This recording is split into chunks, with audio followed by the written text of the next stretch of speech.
Tom করলে আরো উঠতে পারতেন।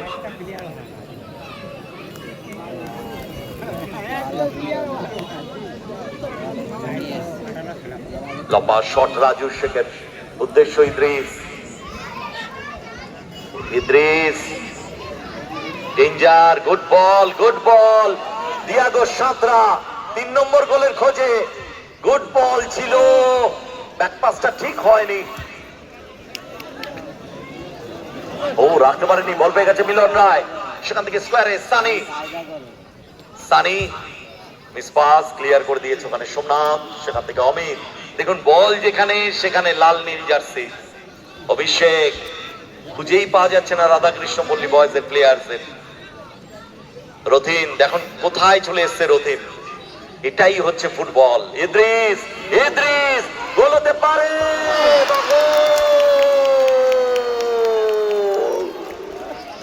ইদ্রিস চমৎকার, একটু হাত